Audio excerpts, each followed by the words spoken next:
Des chiffres stupéfiants et un triste seuil est franchi. 2,5 millions de personnes ont été infectées par le coronavirus et 125 000 sont morts. La pandémie est loin d'être terminée, des taux d'infection à la hausse à des niveaux records. La Floride, l'Arizona, la Géorgie, la Caroline du Sud et le Nevada ont des chiffres qui augmentent de façon dramatique. Au Texas, tous les élus avaient été prompts à vouloir rouvrir pour le bien de l'économie, mais on parle aujourd'hui du reconfinement.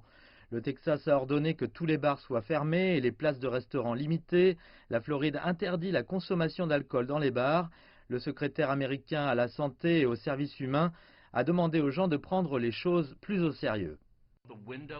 La fenêtre se referme, nous devons agir et les gens en tant qu'individus doivent agir de façon réactive. Nous avons besoin de la distance sociale, nous avons besoin de couvrir nos visages, en particulier dans les zones à risque. Le gouverneur de la Floride rend le port du masque obligatoire dans les lieux publics, mais certains comtés dans l'État commencent à peine à mettre en place les restrictions.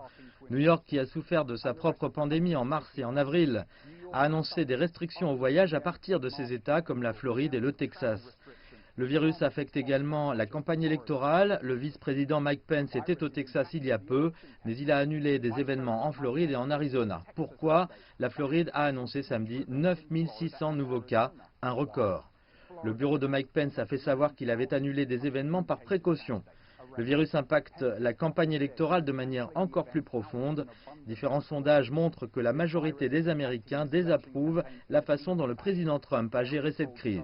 Et en novembre, ils ne seront peut-être pas disposés à voter à nouveau pour lui.